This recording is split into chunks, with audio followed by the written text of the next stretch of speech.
whispers in the deep dark night. Shadows dancing. Welcome to the AI Riff, where we cut through the noise and break down the top AI stories of the week with real talk and real relevance. No hype, no fluff, just a vendor-agnostic take on what's actually shaping your world today. Whether you're in tech, lending, or just trying to make sense of the headlines, we're here to separate the wheat from the chaff and the facts from the fiction. Now let's get this started with your hosts, Mario Diabenedetto, Rob Katz, and me, Kyle Myers. We hope you enjoy this episode of the AI Riff.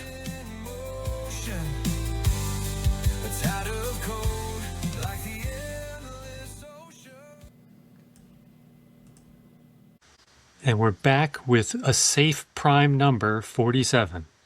Yes. Do we know what a safe prime is? Safe prime. It's a number that I don't know what would make it safe.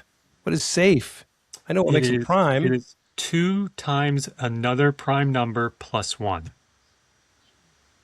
So take a prime number, 23. You need to step away from the chat GPT and the Claude a little bit and get... I was searching my data banks and I'm going, I don't remember a safe prime number. I'm just trying to give us some party trivia for the nerds. Touch some grass, Mario. You got to get outside. There's some guy in the secondary marketing department going, well, doesn't everybody know this? Yeah. Oh, boy. And on that note, we still are have Mike in the house. Rob is still out from the last time we recorded, a couple minutes ago. No. So he is filling in very nicely. We appreciated him on 46, and here we go for 47. What do we got on the slate, Mario? We're going to talk again about some predictions, again, leaning on CB Insights, who does a whole lot of analysis of the AI market. I did go back and look. They track 1,600 different tech markets. And they're tracking the M&A market. They have health scores for all the companies that are in the market. So they're pretty deep in there.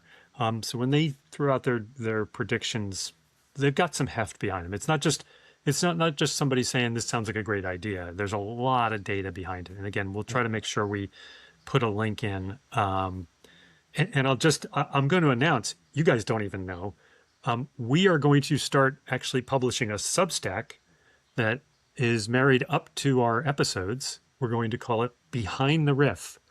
And it's going to be a deeper dive into whatever we talked about. So look forward to that. We'll talk about CB Insights in Behind the Riff. And that's me talking for way too long already. But the topic is that one of their predictions is that there's going to be a crazy M&A battleground for companies that can put in observability and evaluation of AI agents. The basic premise being everybody's struggling to know that these things are actually not only from the start doing what they're supposed to be doing, but day 2, day 5, day 100, day 365. These things staying in the guardrails? And it is a recurring theme, right? That I think a lot of us who do AI stuff see that it can be a struggle depending on how you're architecting and how vast your reservoir of knowledge is supposed to be and how big a thing you're supposed to be answering. It can be hard to keep the guardrails on. Well, you've got that public opinion out there already in the sense that many people who have used even the casual chat GPT user on their phone, sometimes you get a hallucination. And it's like, well, wait a second. That's not really right. I'm not the King of England? No, you're the Queen. Queen of England. No, wait, she passed away. You would be the king. Yeah, sorry about that. Charles, your name would be Chuck, okay? Not Mario. Sorry, I threw you. So no, if we don't have that trust, even in the general public, where my son even comes up to me and says, "Oh, I don't believe that. It's out of ChatGPT. Don't believe it." And that's starting to permeate a lot. I wouldn't say most of the market. I would say it's probably a 10 to 15% of the people out there just don't trust it at all. And then there's other people that trust it in different varying levels, all the way up to 100%. But which the 100% people, I'm not sure where they come from either. but that this idea of having to go back and look at what AI has done, we've always said it was supposed to be documentable because we have auditors that come through, and we have to be able to understand exactly why it did what it did. Well, maybe not why it did what it did, but that it did what it did, and that we can then point to it for correction, for a change to the model or change to how we're using that AI tool, that agent. But that's been something that I think if they can solve this in an out of the box kind of way, and I know that sounds really generic, but if they can solve it in a way where it's really easy with a UI interface, just to bolt this thing on and look at all of AI, man, that's a multi-billion-dollar industry. Yeah, I think I think you have to define also what is observability, right? Is it because I don't think at this point anybody really knows how AI works. In other words, if you deploy your version, you really don't know how it works. What you know is the inputs and the outputs. Are they correct? Right. So it's almost like you have to run sims in order to see is it working correctly, and you have to have that resident knowledge that it is right. But observability in the actual function, I've talked to guys that have been working at this for a long time. They go, we really don't know how it works and what decisions it's making unless you break it down to some real, small steps. So the question is, what is observability going to be for a regular business, and then anybody that's working in a regulated environment? What kind of proof points do you have to have, and how often? Yeah. It's funny that we're in a situation where I know that if I create something that's a prompt-driven AI, and I could create a prompt and I could build into the prompt specific guardrails, and I could have it explicitly in there. And I think we all believe that current AI over time will violate those guardrails. Mm-hmm. Like it's so fundamental right now to the current state of what we're working with that you have to have it separate. Or as you said, Mike, break it into smaller pieces, right? Yep. It's on you to decompose the problem so that AI doesn't get too big a bandwidth that it says, I'm getting confused and goes sideways, right? Mm-hmm. Yeah. And so that's where the market is. The market is, okay, if you don't want to make your own, right, we'll just sit there and watch everything you do. And if I'm a CTO, I love that idea because I want to put it in once, have it watch it. You want to do any new form of AI, you got to plug it into my thing. My thing will watch it. Hands off, yeah. I have an answer. Right? Is that going back, though, to the days of you turn on the thing that watches everybody's browser history at work? I mean, is that where it's going to end up, where you're looking at so much data? Now, I'm not saying, don't get me wrong, I'm not trying to be, it is funny because some people probably would be like, oh my gosh, about where the company has access to all of it anyway. They could look at it if they wanted to. But the fact that someone is looking at it and would report up to the CEO and say, hey, listen, or the CTO, and say, this data point is out of tolerance. This isn't supposed to be done this way. What's going on here? You need to look into this. And here's the date, here's the time, here's the place. He's got a thoughtful look. And yeah. So that's we got to solve that. As soon as I start talking, he's going to come back. Absolutely. That's absolutely what's going to happen, or he'll just drop off. I'm looking at the list of the kind of the magic quadrant. It's not a Gartner version, but the same idea. And I will just tell you, I don't recognize a single company's name that's on them. I didn't either. And a lot of them, and I think there's a comment in there that said a lot of them are startups, have been in, a very short time period. Yeah, but coming back to this this idea of observability is like you have to decide what you're going to observe. You can't actually observe how it's, quote unquote calculating, right? And I think that's really going to be one of the issues. There's a trust issue, but the other part is, how do you actually score it to say this is good, this is not good? And then what output do you get out of it? I have some very tight prompts, very simple ones, and if I just go too long on any given chat, it goes out. And the way I look at it, right or wrong, is they AI has been built to learn, to be able to expand, Yeah. and the only way that we can actually make them stay within lanes is to constrain them on a regular basis. So, is the cost of constraining going to wipe out the efficiencies that you gain in AI?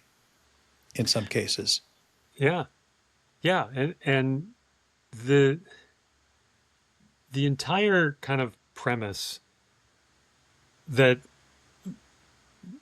you have to there's a part of me that feels like, and this is going to be a reference that a lot of people just won't really follow, but it almost feels like coding in Visual Basic 1, where the way you programmed was in a text file.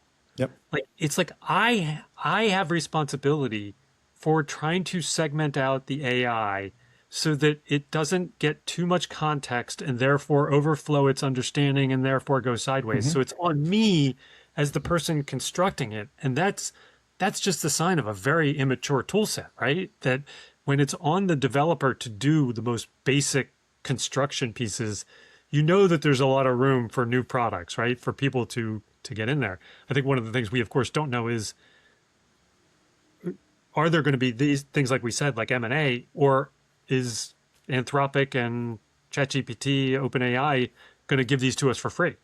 Like, is this all going to become native in AI? Like, it'll say, you know what? You tell me what you want. I'll create 27 prompts that know how to work together, that are all efficient and don't, stray or something. And we'll give you signals that will indicate Yeah. that there's some sort of accuracy to it. And I think since talking about the mortgage business, back in the day, and I believe they still exist as MathCore. When we started building out some products, we ended up going in. We bought or rented at least a DLL from MathCore, which took care of all the calculations. It was perfect. And the reason that we used it was because that's what the feds used to check APR and check all the calcs. We don't have that with AI today. And so whether it be a simple business decision and logic that you put in, you can say, think like Jeff Bezos, whatever it is. It's squidgy around the edges at all times. You'd have to constrain it so much. And I think you have to understand the nature of AI is that it is not constrained. And you have to find a way to get the signals that show what were my calcs, what was my decision process, what was the logic. I think we're going to end up with more data than we really want in order to support the decisions and the oversight that's going to be needed in some industries. So, and back to your point about observability, I'll just take like my own experience. So one of the things that we've been trying to do is we've been trying to make basically a master repository of everything we would want AI to be able to operate on, how the company works, how the product works, where we are in every given state of things.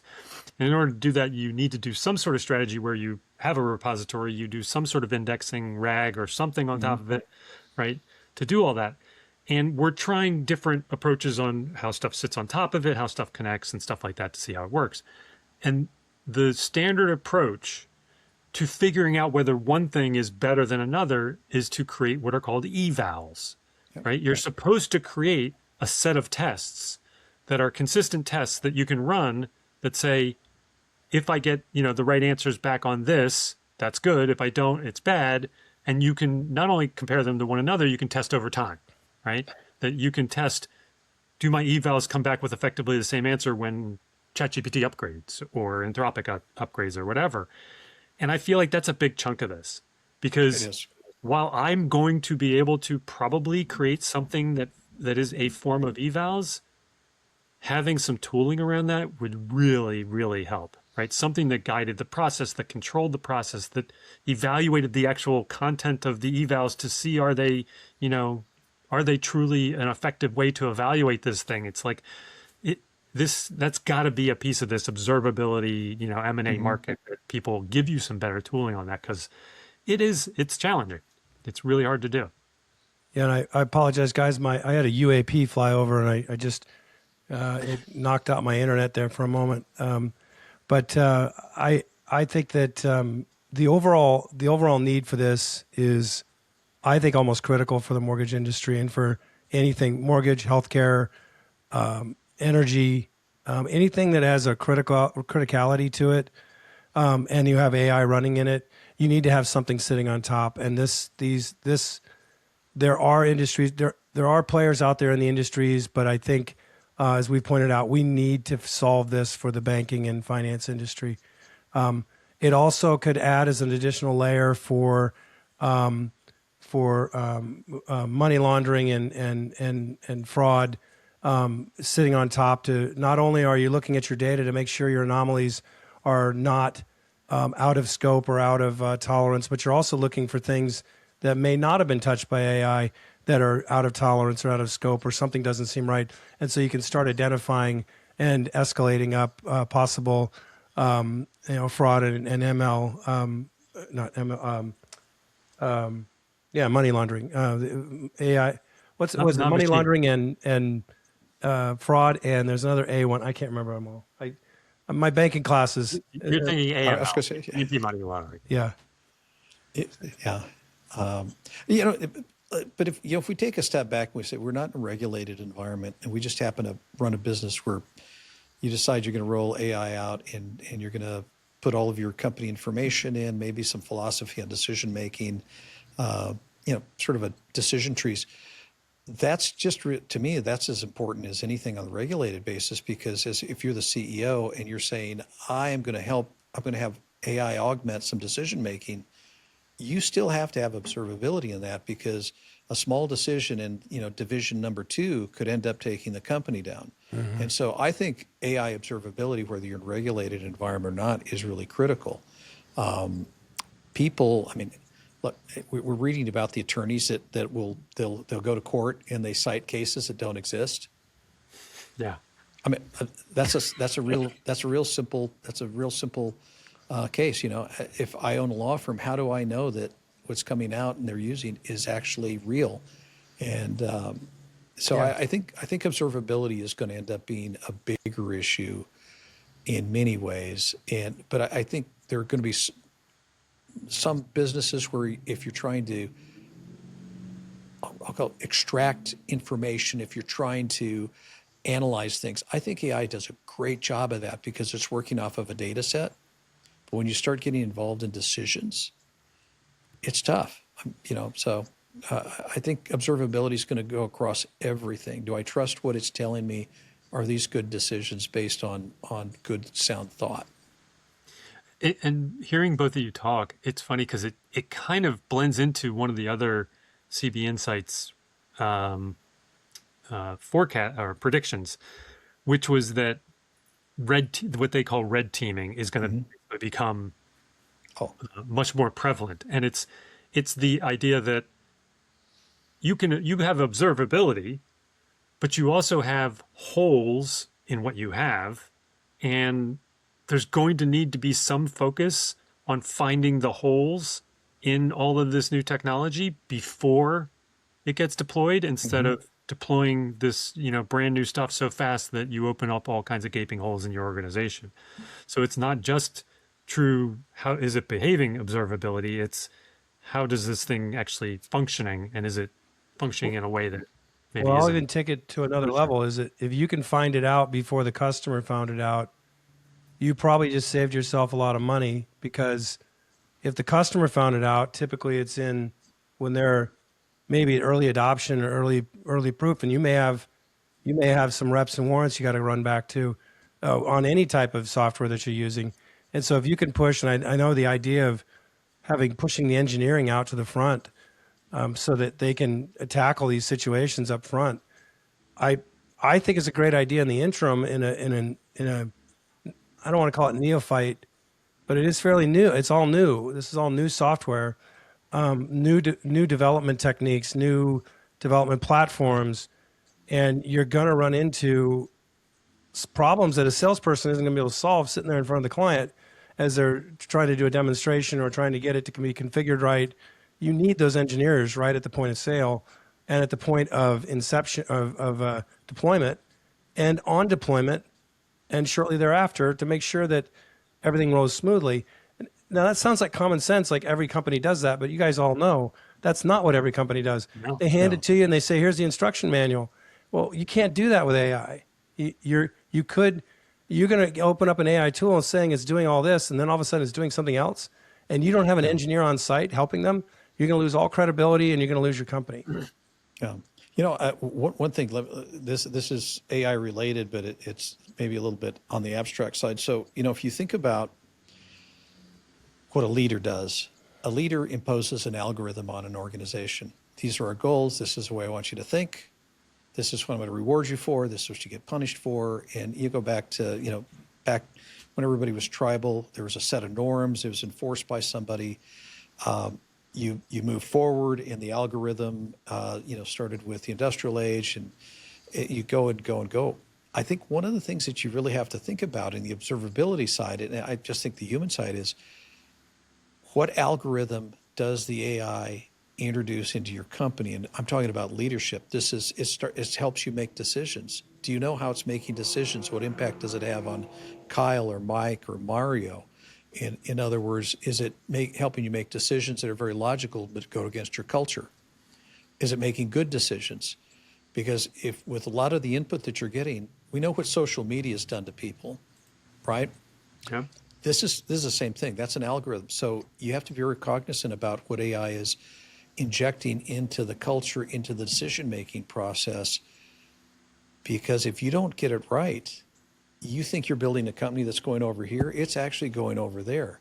And it's culture, it's decision-making, it's morale, it's, you know, cognitive load, all of those things. So I think that's, from the observability side, that's not a real technical one, but it's like, well, wait a second, we've just, you know, why are we doing this? Well, AI told us to. Do you think an observability review is going to be similar to a pen test moving forward?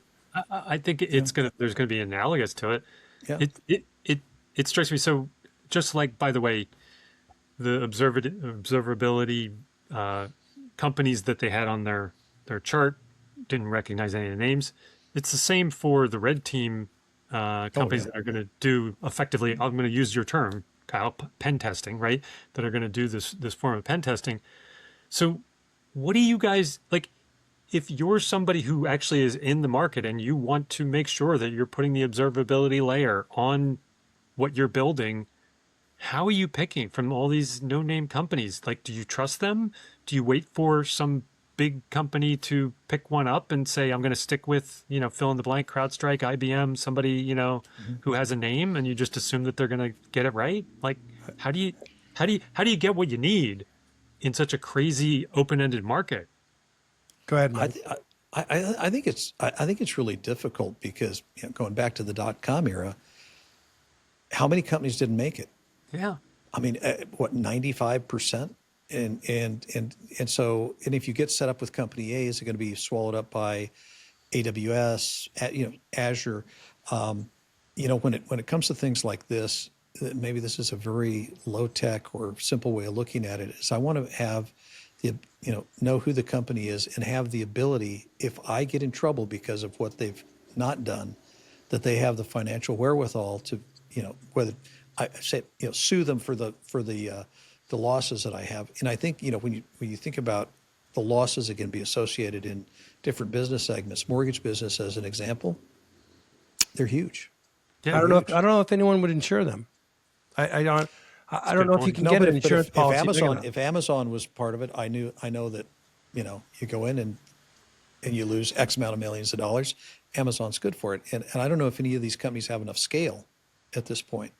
But I think that goes back to, does Amazon take it on? Does Azure? Does, you know, Yeah. or a vendor that you're already working with? But Yeah. Mario, to answer your question, the only way to go into it is with trust but verify. You have to have a very large layer of verification in the very beginning in using any vendor. And I would say that's true whether it's AI or anything else. You have to have a verification layer, the observation layer. You have to have something that we can trust. That, I mean, it's a second layer of trust, right? Because the first layer of trust is the AI. Second layer is your observability. Easy for me to say. Observation layer, where do you have to trust them too? What if they miss something? Like, so you got to, what do you need? An observation of the observation level? Yeah. I mean, Who's watching them? Yeah, Yeah. it's Yeah. that. So I get it. It's a tough one, but we there will whoever weathers the storm, takes the risk, and does it the right way, and hopefully avoids all the pitfalls, is going to be the initial front runner. But more than likely, that that non-risk aversion will take them out some other way, and then the rest of the pack will follow. So So taking out the top 25 lenders, excluding them from the list because they got money to burn. take top 10 lenders. Okay. You can send some my way, by the way. Yeah. Yeah. Everyone else, because of just the inherent complexity, the cost, the time, is the only way that the rest of these lenders are likely to get any of these capabilities into their overall tooling to just wait for it to come through their point of sale, their LOS, their servicing platform, and just say, they're going to give me what I can and I'll wait till it's commoditized. I'm sure there'll be plenty that will do that. Yeah. Yeah. I mean, with lenders, one of the things that I thought of, when you look at this, is who has the data and who can look at things across a broader, a broader picture other than just my company at Morehouse Mortgage or, Myers Mortgage or DiBenedetto Mortgage. It is going to either end up being somebody like an LOS who is able to anonymize data, look for different changes. You're out of scope compared to everybody else. To me, it's about who has the most data, and I think the LOS providers are probably one of the ones that are probably the most natural ones. Well, you Fannie could also see Fannie that and coming Freddie from, to a large part. I was going to say, you could also see that coming from the Rockets, the United Wholesales, the bigger servicing. They've got so much data. The GSEs. It could be Fannie and Freddie that is going to make that available. I mean, I hope they do. I think it would be in their best interest to provide a layer of data and algorithm that has tolerances built in for the different products that they have, that they could just drop onto your data and say, does this look like it's right, or am I way off somewhere? Some way that you could have AI look at Fannie Freddie, or if it's an AI tool built by Fannie or Freddie, and it looks to your database and says, hey, Benchmark, basically. Yeah, absolutely. yeah. It's interesting. Yeah. That's an interesting idea. No, that's patented. Ricky Bobby Inc. right here.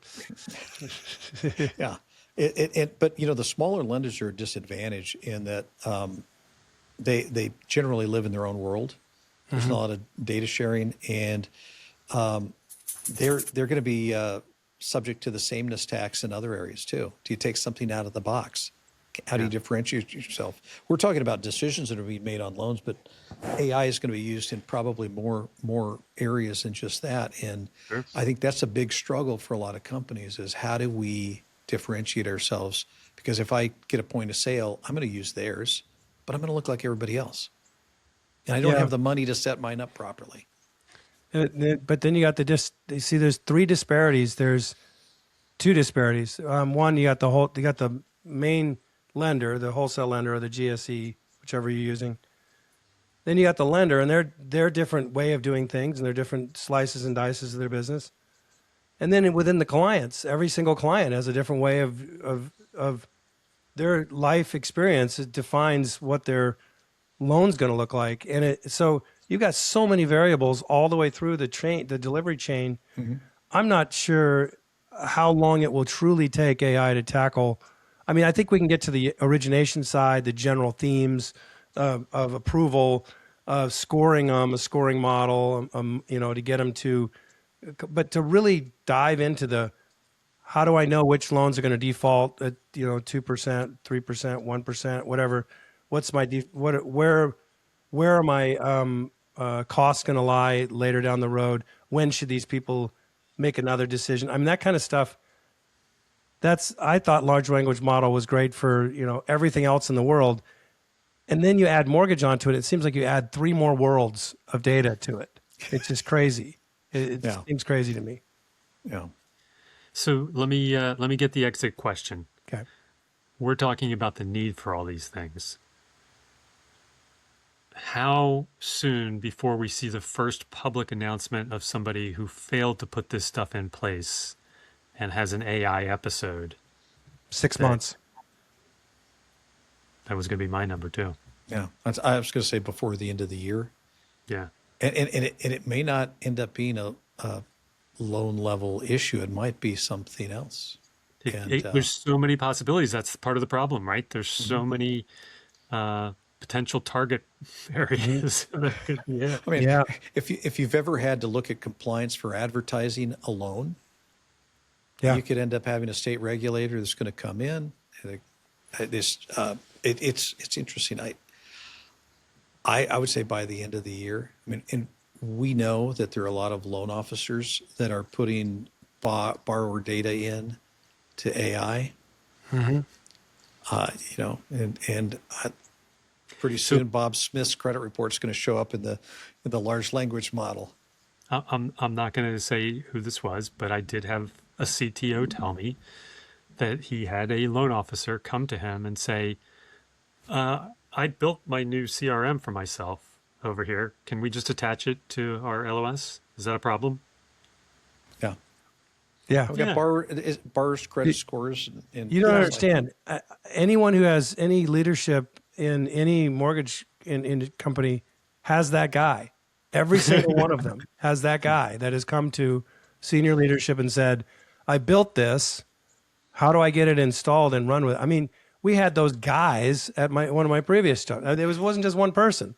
It was, you know, and I don't fault them. They're just trying to do loans. You know, they're trying to get one up on the next guy that's trying to steal one of their other loans. They're just out there hungry trying to get loans. So I understand it, but we gotta have guardrails and we gotta corral them just a bit. Yeah, I think you've got these two forces, or actually a lot of forces, but you've got the loan officers that are trying to streamline their business like we want to, and they're using AI. It's that shadow AI. And then you've got this company coming over here saying, look, we're going to give you something, but you can't use it for that. And you've got to find a balance. I think if you're a mortgage company, the sooner you get your loan officers into the fold, you give them an AI account, you create prompts for them, there's all kinds of things that you can do, and you bring them along, the better off you are. It's the companies that say, you know what, we're not going to let you use it. Yeah. I mean, come on. Yeah, that's like saying, On my phone. Thanks. yeah, I was going to say, everybody's got Copilot, right? If you're on Windows. yeah, Yeah. or It's a horrible Gemini. underwriter, by the way. You know, Yeah. you got Gemini. I'll just talk into that. So, Yeah. well, on that note, that was a great discussion, That was great. and I'm happy to end it with I'm Kyle Myers. I'm Mike Morehouse.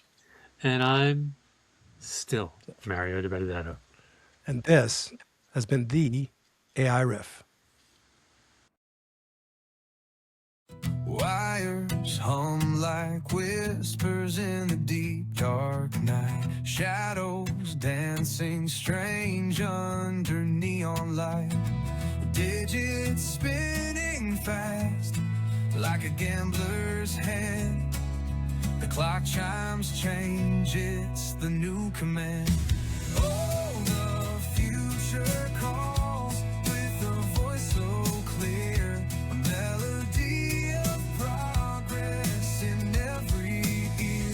No turning back, the wheels in motion. A tide of cold like the endless ocean. Binary prophets riding fading streams. Data flows like rivers fueling all our dreams. Simple or savvy, it's all the same path. Under skies of innovation, we redraw the map. Oh, the future calls with a voice so clear.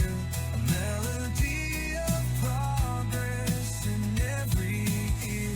No turning back, the wheels in motion. A tide of cold like the endless ocean.